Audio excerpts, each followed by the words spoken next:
Okay, a fun topic today. I'm making this for the humanities class. Maybe I'll share it with some of the other classes as well as we come in here towards the end of the semester. I want to talk today. Let me just put it up right away. We'll just get to it. Albert Einstein. Now, okay, we're going to look at Einstein. Whoa, look at that. I never saw that little box get bigger like that before. So, all right. Einstein and the modernist imagination, because as you know, from the painting that we've been looking at, the other things, and the literature, I'm very keen on this modernist period. I think it's extremely significant period, extremely historic, and stands out from the other periods around it quite a bit, although it's a little bit early to tell.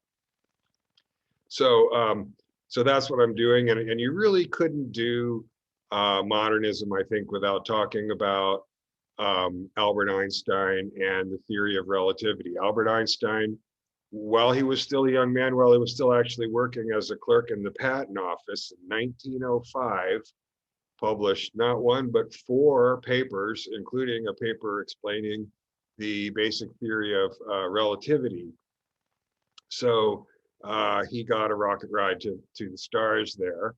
And as everybody knows, Einstein's relativity physics, his theory of relativity, overthrew Newtonian mechanical physics, and then is a transition between that old mechanical physics and the quantum physics of today. Now, I do want to say this. In fact, let me even step out just for a second to say this.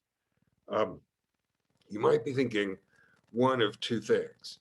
You might be thinking, oh gosh, it's physics and it's mathy and stuff, and I don't understand that kind of stuff. Don't worry.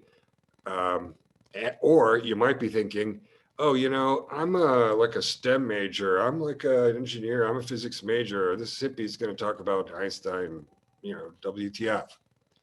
No, look, I'm not going to tell you anything real technical about the theory of relativity, but I am going to explain to you, the popular basics, the surface of the theory of relativity that people did understand, because then I have 2 takeaways. I have 2 takeaways from this short presentation here, no big deal, on relativity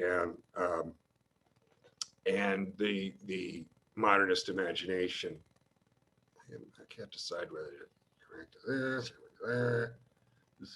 Decisions. All right, 2 takeaways. The first one is that and these are simple takeaways. This is not complicated. I have 2 points. My first point is this, that there's an equivocation between the way that Einstein was using the word relativity and the way people talk about something called relativism today. And the 2 things really aren't connected at all.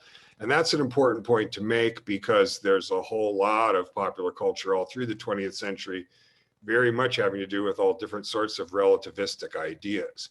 So it's important to sort that out and to notice that when we say Einstein has a theory of relativity, that doesn't mean he has a relativistic theory or he's a relativist about, say, theories of truth or philosophy of science. He's not. So that's the first takeaway. Simple enough. The second takeaway, though, I do want to make the case that actually when we look at painters of the period, we're going to look at very briefly, but we are going to look at some paintings. When we look at painting of the period, what we find is that these painters didn't have a sort of sophomoric village atheist kind of idea that Albert Einstein was some sort of mere sophomoric relativist. No. Rather, they did sort of understand some really basic things that Einstein was saying about the theory of relativity, and these things are expressed in their paintings. So I really do want to make then a case for some modernist painters that they sort of, that looks to me like they sort of did understand some of the basics of Einstein's theory of relativity. So let's just go through that again. Not going for really physics today here, folks. We just have to understand a couple really basic concepts so that we can talk about the philosophical and imaginative and aesthetic import that this had. Of course, the other thing too, when we're dealing with the cultural impact of relativity, is there are the misunderstandings, and then there are the genuine understandings, but both of those might be very important in terms of their influence. And again, I'm going to talk first about a misunderstanding, and then I'm going to point out what I take to be some good, productive, creative understandings of the theory of relativity. Okay, so here we go. So first of all, let's just talk about, I'm not going to talk about Einstein's politics, although his politics is very interesting. He was really involved in disarmament. He warned the West, he warned the English and the Americans that the Germans were on their way towards developing nuclear weapons and atomic weapons. And he then subsequently felt very terrible about the development of atomic weapons. And he was a peace activist and an anti-nuclear activist, in fact. And he had a lot of other progressive views. You can find out about a lot of those in his anthology from 1955, Ideas and Opinions. But I want to talk today about another set of attitudes that he had, that he was also very happy to talk about. Einstein wasn't shy. You have all those pictures of Einstein with crazy hair and so on. He liked to pose for those pictures. He had the idea also that having that kind of renown and that kind of fame, it came with certain social responsibilities as well. And he loved to correspond, and he loved to be a public intellectual. And I'll give you a link to an article he wrote about religion and science that he published in the New York Times in 1930, and it's really quite extraordinary. So we know a lot about his religious attitudes and his spiritual attitudes. I just want to talk about them briefly here on this slide. He understood Spinoza well. Spinoza's thinking goes roughly something like God is infinite. So if there were any kind of boundary that had sort of God on one side and non-God on the other, that couldn't be, since God's infinite. So Spinoza concludes the universe is God. God is everything. Spinoza, ontologically speaking, is a kind of monist, only he's not a materialist monist or a mental monist. He's a God monist. He's a theomonist. He thinks that everything is God. Why? Why does a rationalist in the 17th century say such things? Because Spinoza was thinking about the relationship between mathematics and nature. He thought that the universe was both the mind and body of God. And he thought the mind and body of God were logically perfect. You've got the question about the contingency of natural science and the necessity of mathematics. And that's what he was working on. And that's the kind of thing that interested Einstein as well. And the other thing about Spinoza, when Spinoza says that God is nature, then, and this is why people at the time in the 17th century reacted so violently against Spinoza, which they did. But he also then is unifying the new science, the new rationalism, with spirituality, in fact, quite literally with theology, because he's saying, look, if there's anything that is sacramental, if there's anything that is the source of the divine, that's going to be God, and God is the universe, and that is nature. So it's it's also a kind of nature worship in a sense. You can read it that way. And Einstein, again, says repeatedly, not just once or twice, you can't just find a quote somewhere. He says over and over again for years that his attitude is essentially Spinozistic. Another thing about Spinoza thought that since the universe is the mind and body of God and is perfect and necessary and complete, then therefore everything is what it has to be. This is the thing that Voltaire is making fun of later in Candide with the rationalists. All right. So I'm going on about that a little to see Einstein's basic attitude here. He thinks that the last two bullet points then quickly, that this contemplation and going beyond your own needs as a contingent physical being with a life cycle and entering into this selfless contemplation of the mystery, and he did call it the mystery of the universe, and seeing how it worked and thinking about how it worked, he thought was sort of the ultimate devotional activity. And he thought it was the genuine spiritual activity. He thought people got into religion and spirituality for various different reasons, but the only thing that was real about spiritual experience was this kind of state of mind, a selfless, egoless state of mind that we get into when we consider the cosmos, when we try to understand the cosmos for its own sake. And again, this is a kind of mysticism. Of course, Einstein coming from a long line of Jewish mystics. And by the way, Jewish mystical ideas are really important in the beginning of the 20th century, including all through the European scientists who were working in North America developing nuclear weapons. These people were pretty much mostly Jewish mystics, and that's not coincidental. That's a really interesting point that bears further study. So this is Einstein's attitude as far as philosophy of science goes. He's a thoroughgoing empiricist, as I'll mention again in the slide. In fact, he tends to think very visually, and he tends to describe his predictions in terms of observable things. And Einstein also takes philosophy of science very seriously, and there are many people today who think that Einstein's contributions to philosophy of science are actually of the same stature as his contributions to physics. Okay. So we do have some tools here at this point in the semester, folks. I mean, we know some stuff about Plato and Kant. You know about a difference between Plato and Kant, that Plato thinks that all the formal structure is sort of built into the world, and Kant thinks that the formal structure is a projection of the mind onto the world. This is Kant's Cartesian modern attitude, his transcendental idealist attitude. So we've seen the difference between those two, but we can triangulate Plato and Kant now with Einstein. Plato thinks that the whole universe has to be kind of an intentional person. Remember, Plato says the soul has three parts. It's got the form, then the formal part, that's the rational part, and then it's got the discipline part, that's the part that somehow causes the formal part to interact with the third part, which is the material part, the body. So that's Plato's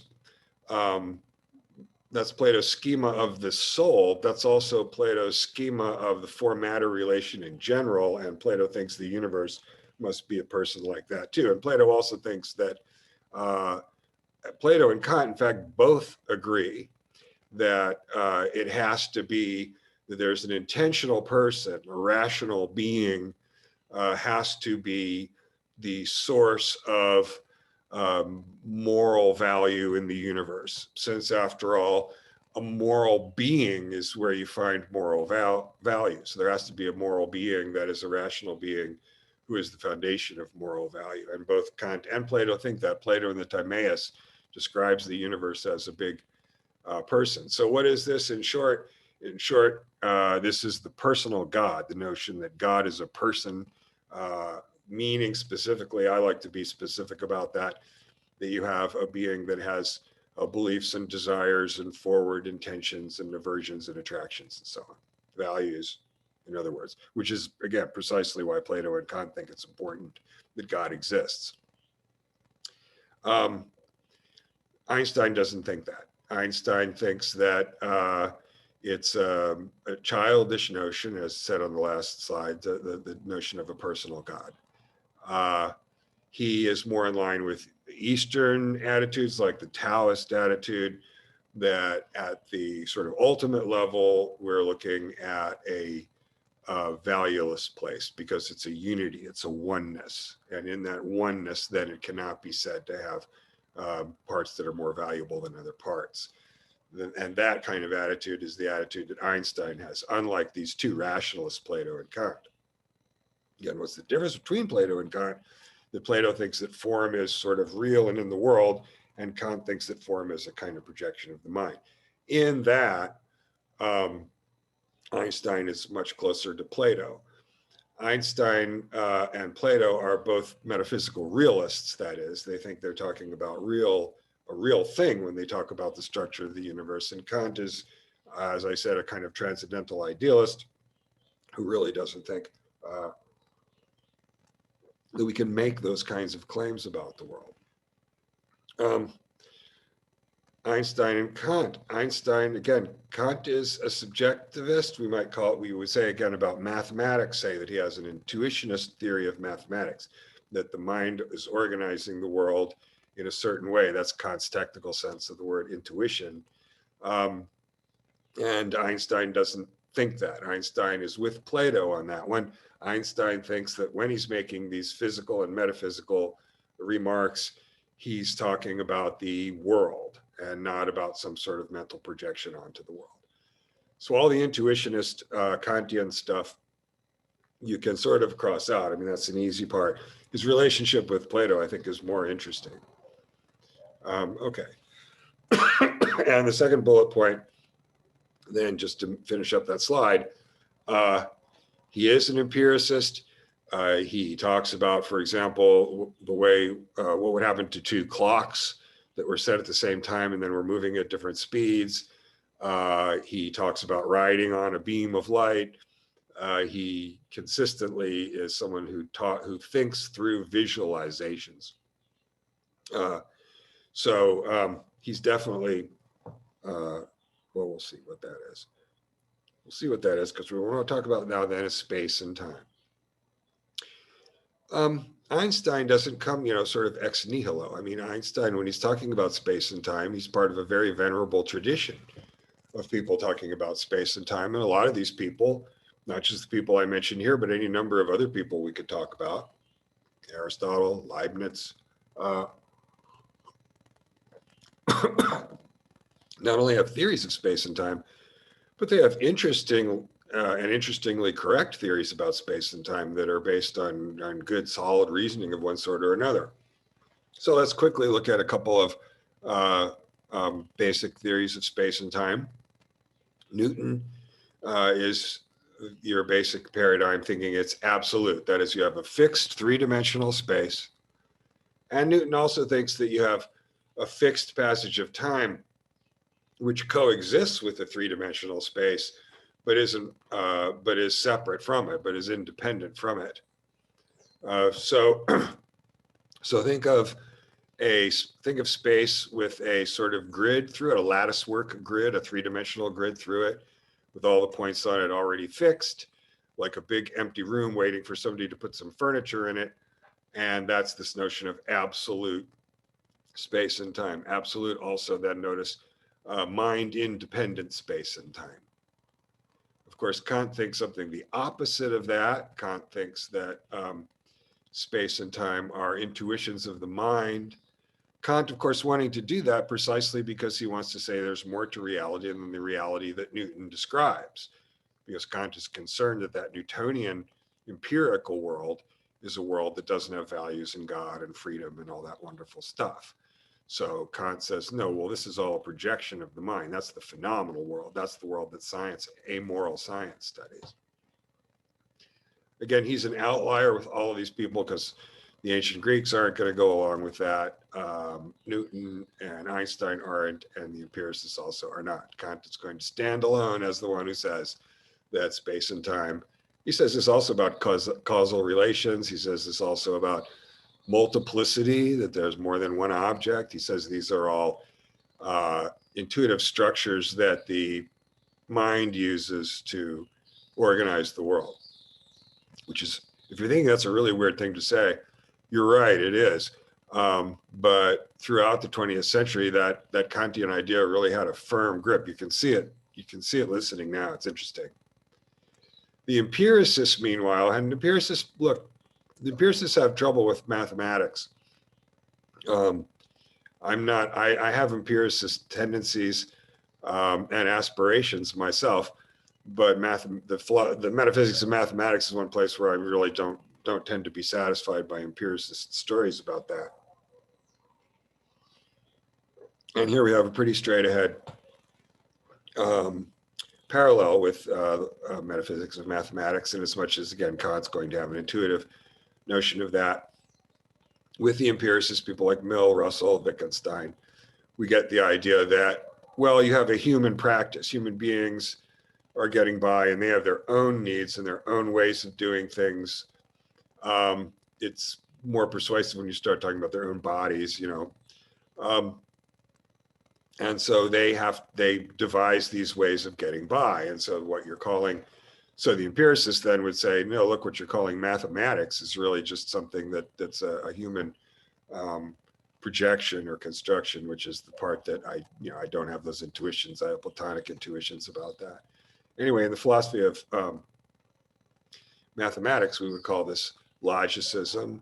And we can see that that's also, that kind of logicism is what the empiricist tradition has to offer in terms of space and time, which is, in that sense, notice it's suspiciously Kantian as well, but it doesn't want to say that these things are innate in the mind. It wants to say something else. Just as Einstein is closest to Plato metaphysically, because he just thinks he's talking about the way that the universe is. He and Plato think that they're just talking about the metaphysics of the universe, and they're unself-conscious about that. And I think they're right about that too, but that's another story. But also Einstein's close to Newton in that sense that, Newton says that space is absolute and time is absolute.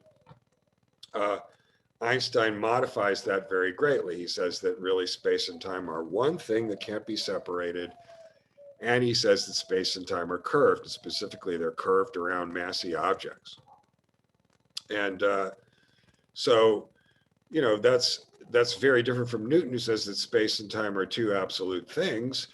But it's similar to Newton, and unlike the empiricists and unlike the Kantians, in that Einstein is with Newton and saying, look, this is the world that we're talking about here, right? This is that we are giving you a description of the cosmos.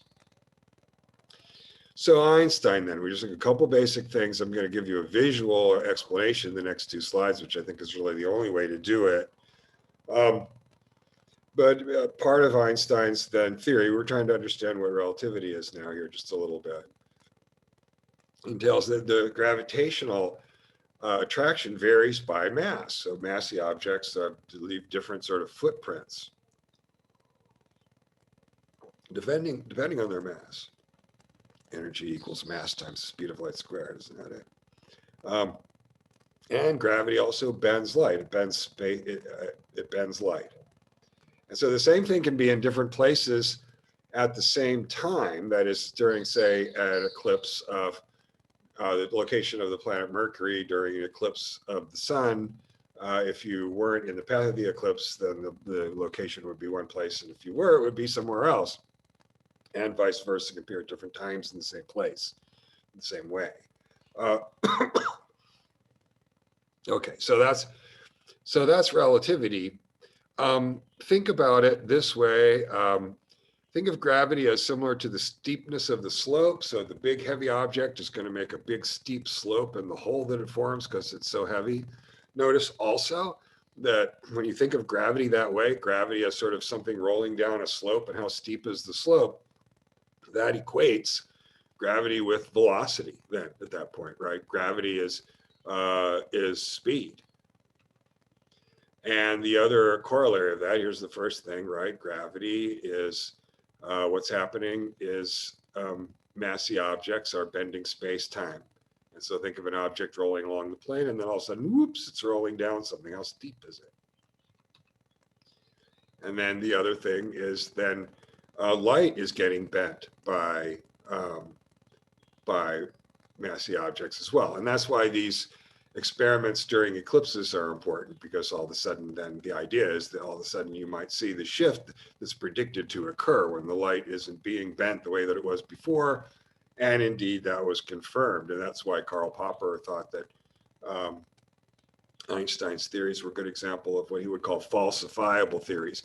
Because when Sir Eddington finally did watch an eclipse and saw that the location of Mercury actually did move as predicted, that was confirmation of Einstein. But if it hadn't, then Einstein would have been falsified. That would have showed that Einstein was wrong.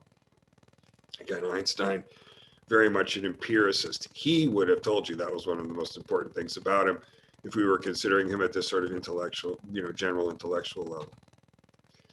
Okay, so here's the first takeaway that I was telling you about before.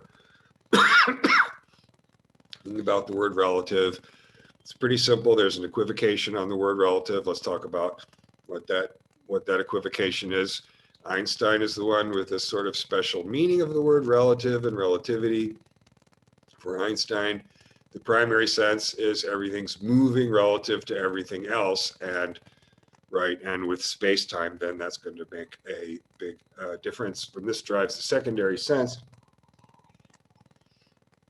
The space and time are relational values between things, in particular between massy objects. I say this is reminiscent of Aristotle's Continuum. Aristotle's great. He starts, everybody else wants to, like Democritus, everybody else wants to build the universe up out of little tiny bits. But Aristotle says, no, you start with the universe. The universe itself is the datum, the mama datum, right? And so he says, you start with a surface. You start with a thing.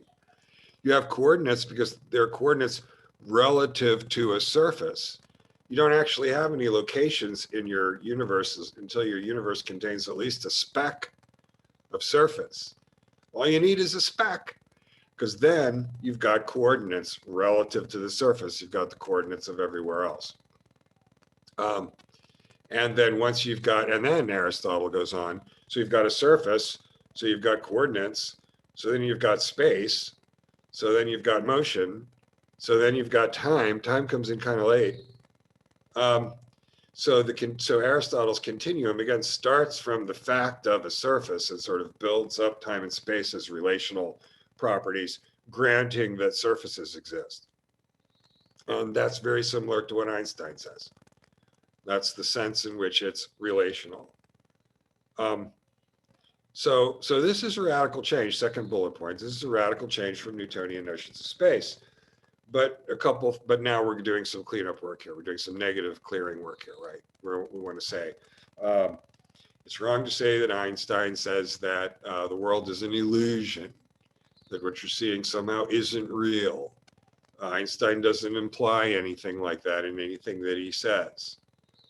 You can maybe talk about, if you have some kind of very literate, picturesque picture of atoms, you might talk about solid objects not really being solid, except not really being solid. Again, it's just not actually it's not actually a coherent thing to say.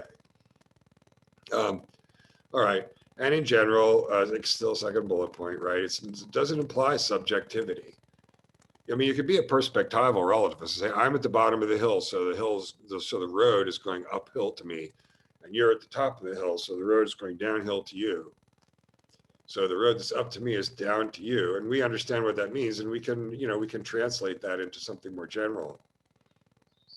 But that kind of perspectival relativism doesn't imply a subjectivity. It doesn't imply that we live in different worlds.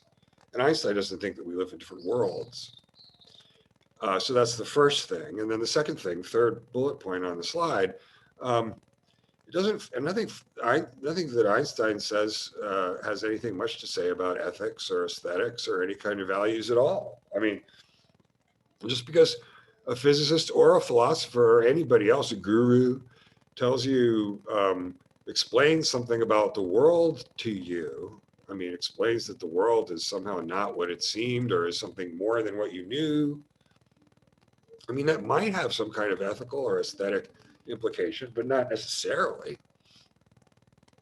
And last bullet point, and Einstein himself actually was so Platonic that he had something called the Cosmological Constant. He really resisted anything that was indeterminacy, didn't think it was right. In the history of 20th century physics, that sort of goes down as Einstein's mistake. But in any event, later on with quantum indeterminacy, you get another wave of sort of new agey books around the middle of the 20th century telling us that because of quantum indeterminacy, there was no problem with determinacy anymore. That is, determinacy, the idea that there are causal laws, and since they're exceptionalists, and since we are subject to causal laws, then our actions are determined such that we could not act otherwise. And again, that's a metaphysical issue. I think there are responses to that. Einstein actually was happy to say that he thought we were determined, I kind of think it's a pseudo problem, but I won't go into my views on that right now. But in any event, I just want to point out that lots of times these sort of, you always get a kind of, I call it New Agey in a dissing manner. You always get people trying to look at or figure out the philosophical implications of these kinds of things. In this case, new physics. But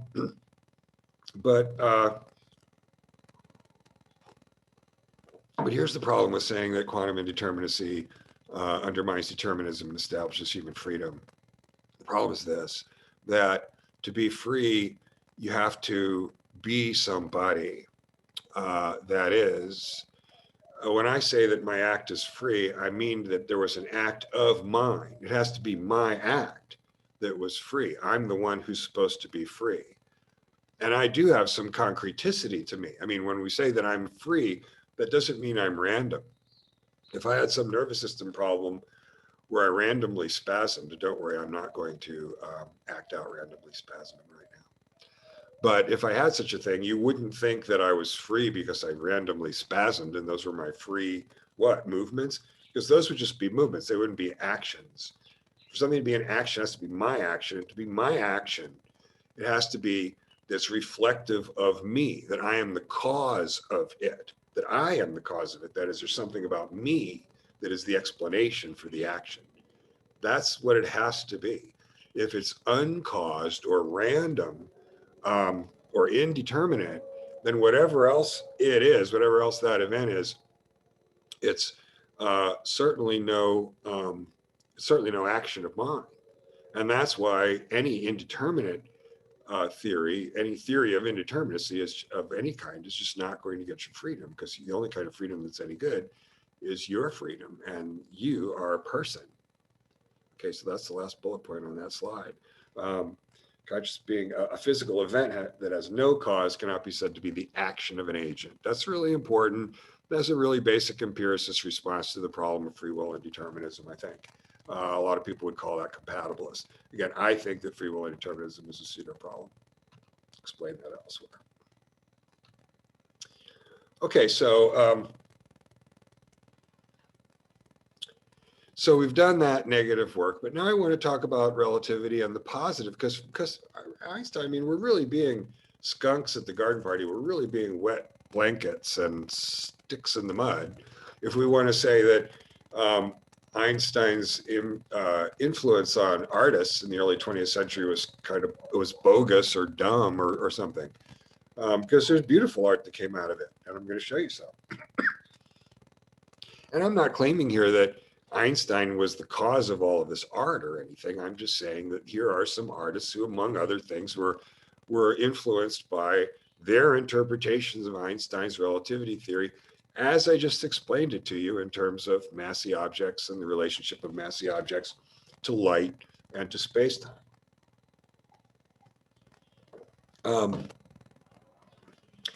And so first of all, first bullet point is just covering some real basics. There has been a lot digested, that space-time's curved, that it bends light. And then things like that the universe is expanding, that black holes exist, and that wormholes could exist. We watch Star Wars or Star Trek. Now we see a lot of ideas that come out of Einstein, out of relativity physics. A lot of stuff about time. If you're measuring time, but time doesn't necessarily go forwards and backwards. Natural numbers seem to go forwards or backwards. You're either getting more numbers or less numbers, depending on which direction that you're going. But time doesn't seem to be like that. So it doesn't look like there's any sort of obvious metaphysical reason, if you will, why time couldn't be moving in the other direction. There's a lot of cool stuff about the metaphysics of time. I just mentioned that. Second bullet point, we've already done that. There's a lot of, people appealing to physics, both relativity physics and quantum physics, to somehow underwrite irrealism, value relativism, illusionism, all kinds of radical subjectivism, trying to undermine foundationalist theories of truth. And I really don't see any relevance. I don't see any relevance to the of these micro level physical theories to these macro level human concerns at all, as I explained with the quantum. But I want to say that these artists, these painters in the early 20th century, actually did understand some really basic things that Einstein was putting across, and that their interpretations of him are not wrong-headed or just made up or unconnected to what he was saying. After all, Einstein, a very visual thinker, teaching us how to look at the world in a different way. And these modernist painters were very eager to look at the world in a different way. They wanted to look at the world in a different way. And they were quite bent on trying to understand what it was that Einstein was saying. And they weren't dumb. And some of them understood enough to make some really interesting art that we're going to look at now. Relativity, physics, and modernist painting. I think that's really where the rubber hits the road here. There are also interesting sculptures. I'm going to do a unit on a topic on modernist sculpture, but we're going to stick to painting right now. Again, Einstein, a very visual thinker. When he was young, he imagined himself riding on a beam of light. It was one of the most important ideas that he ever had. In 1932, we got signed by a bunch of leading artists what was known as the Dimensionalist Manifesto. You can Google that, which urged artists to reach beyond Newtonian perception, self-consciously then appealing to what they understood to be the new physics, saying that there were other ways of perceiving than the Newtonian ways, and that artists should explore that. A manifesto for a multidimensional world, which clearly also has humanistic and political implications, does it not, and psychological implications. So a big idea here is the fourth dimension, right? And space-time, you've got the three dimensions of space and the dimension of time come together for four dimensions. And then you just have this idea that there is a sort of a unidimension, or in the other direction, multiple dimensions. So these artists tend to be working with this idea about the fourth dimension. For Duchamp's famous nude descending a staircase, he's putting the same figure into different points in time. Actually, what he's doing is representing different points in time and different points in space.